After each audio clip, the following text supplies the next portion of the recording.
Hello and welcome to Encore, the arts and culture show here on France 24. Today we're talking movies, top of the bill. Who says the perfect woman needs a body? We take a look at Spike Jonze's futuristic love story, Her. Plus, the women behind the camera as an all-female film festival takes place here in France. We ask if these types of events are still relevant. And want to know what Paris looked like in the 60s? Veteran writer-director Agnes Varda's classic film, Cleo from 5 to 7, is being re-released, taking you on a real-time trip through the French capital. All that and more coming up, so let's go get started.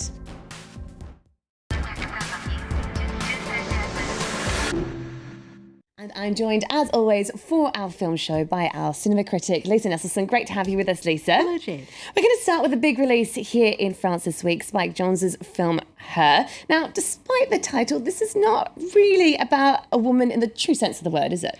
Hardly. It's set in the near future, and it's about a man who falls in love with, well, we'll get to that. Joaquin Phoenix plays Theodore, who earns his living writing letters for people who don't have the time or the talent to take care of their own intimate correspondence. And he's a decent, sensitive fellow, still extremely upset about the breakup of his marriage when he buys a new computer operating system. And this is no ordinary piece of software. It's a very accommodating personal assistant whose name is Samantha, who learns to anticipate Theodore's every need, and it speaks to him with the voice of Scarlett Johansson. Given how funny and thoughtful she is, it's not hard for us to believe it when Theodore happens to fall head over heels in love with Samantha, who is the perfect woman, except that she's the voice of a computer and has no earthly body. But come on, is a body a prerequisite for a romance? Let's watch.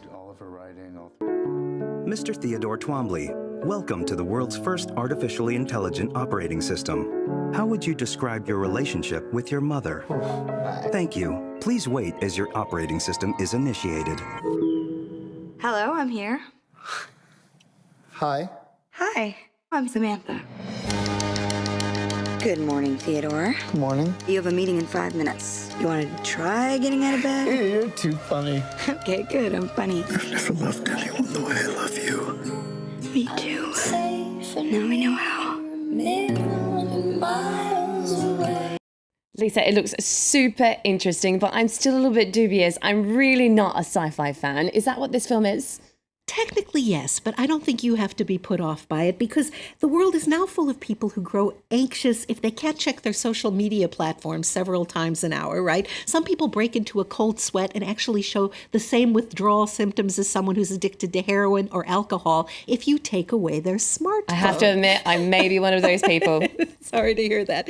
If millions of people in 2014 have that kind of codependent relationship with their telephone, falling in love with a voice in a computer doesn't really seem all that far-fetched. Now, speaking for myself, I happen to be a member of the last analog generation, so my attention span and my tastes and sensibilities were formed by things like memorization, looking things up in actual physical books, taking physical notes. But digital natives, the people who came after, see the world differently. And even though humanity did fine for thousands and thousands of years without cell phones or computers, we're now convinced that we can't get along without them, which sounds an awful lot like love to me. In love with technology. All right, well, director Spike Jonze won an Oscar for this screenplay. It sounds like it's a must-see then.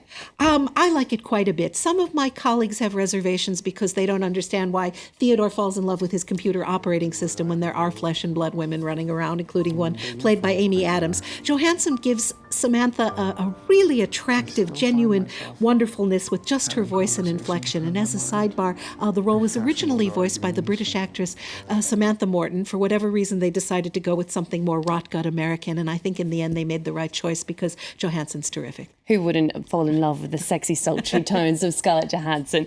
All right, well, from the futuristic to relics from the past, Lisa, I think you might like this one. There's currently an exhibition showcasing movie posters from the 60s and 70s in the French city of Toulouse. The larger-than-life pictures were designed to be displayed on the marquees of movie houses and were all hand-painted by one man, artist Andre Azaï. Catherine Viette checks it out. They're a snapshot of 60s and 70s cinema. All hand-painted and measuring between 5 meters wide and 2 meters tall, they're enormous. Most of these posters were made to be displayed on the facade of the Royale, a movie theater in downtown Toulouse that's been gone for decades. The whole idea was to present the posters as they were back then on the streets above movie theaters.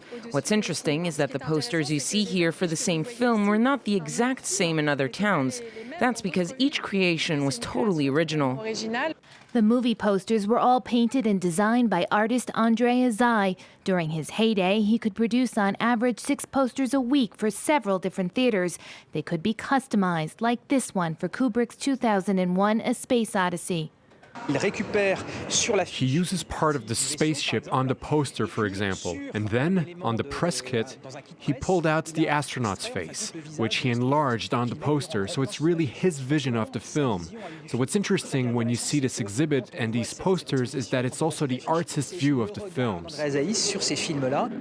A view that tells the story of films made in the 60s and 70s. If you look carefully at the composition of these posters, the characters play a central role.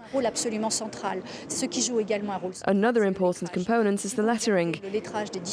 That's art in itself. Made to lure moviegoers into the latest blockbuster, these posters have now become works of art in their own right. Lisa, as the saying goes, they don't make them like they used to, do they? Is this a bit of a lost art? I'm afraid it is, because I can't believe he was that prolific in that format, and we've tipped over into photography for most posters, so I think it is a bit of a lost art, painting one image to represent a film. It's a bit of a shame, isn't it? Well, from giants of the movie industry, so to speak, to some that are somewhat more sidelined, the 36th Créteil International Women's Film Festival is underway on the outskirts of Paris. Lisa, some people might be a bit surprised to hear that such an event like this even exists in this day and age. Well, it's not the only one devoted to just women's work, but it's probably the biggest one on earth. And women come from all over Europe, indeed all over the world, to participate. This gets me thinking, when I was in film school in the mid-1970s, a male professor of mine did not get in trouble for declaring, I quote, "Women can't make movies," end quote.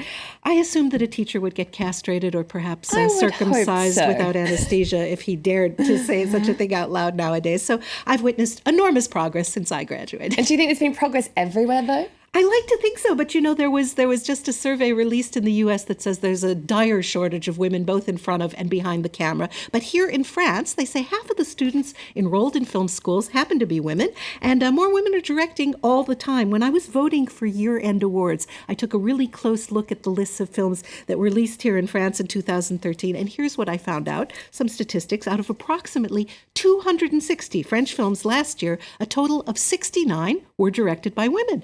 And of those, 28 were first-time directors, so that bodes very well. I count an additional 52 movies directed by women from other countries. So that's a list that includes Catherine Bigelow, Sarah Polley, Sally Potter, Margarita von Trotta, and Lena Wertmuller. So if you ignore the actual dates on which these movies happened to come out, filmgoers in France had their choice of 2.43 new films directed by a woman every week of the year. So I prefer the thing that the screen is not half empty, but half full. Impressive stats there, but do you think then this type of event still has its place?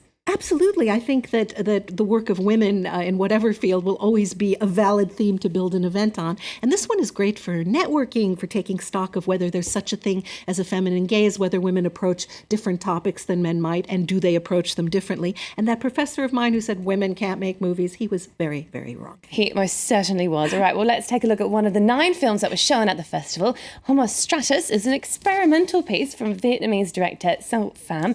It's a surreal meditation on contemporary life. Let's take a look.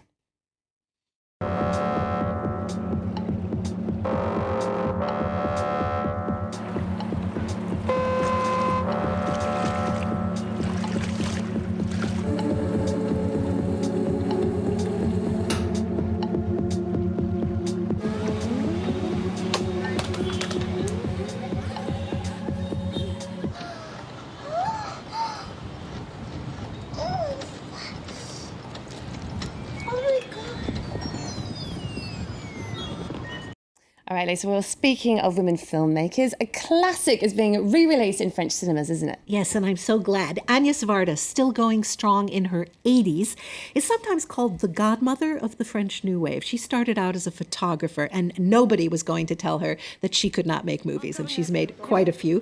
But her magnificent 1961 film, Cleo from 5 to 7, remains an innovative treat half a century after it was made, mostly in the streets of Paris.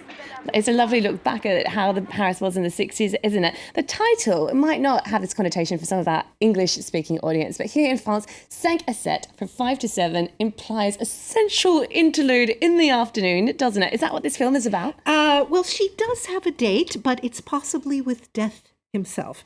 I say that because the film unfolds in real time as Cleo, who's a successful singer, waits for the results of a medical test as to whether or not she has cancer. She's beautiful, seems very much alive, but time speeds up and slows down for her over the course of this 90-minute film as she awaits the results. So things to look out for when you go. That's French composer Michel Legrand playing a musician who stops by Cleo's fabulous loft, and the new wave director Jean-Luc Godard and his muse Anna Karina act in an adorable little mock silent film within the film. And there's a political subtext too, because Cleo is worried that she may be ill enough to die, and she meets a soldier on leave from the Algerian conflict, and of course his life is also at risk, but in combat. It's a film I never tire of. See it if you can.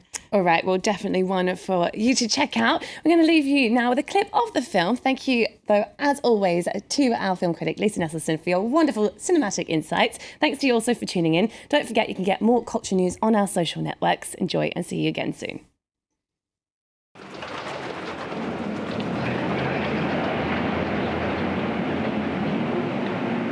Cette figure de poupée est toujours la même. Les chapeaux ridicules. Je ne peux même pas lire ma propre peur. Depuis toujours, je pense que tout le monde me regarde et moi, je ne regarde personne que moi. C'est lassant. Ne vous attendrissez pas sur les grenouilles. Elles ne souffrent pas. Elles reverront le jour, vivantes, dans un moment.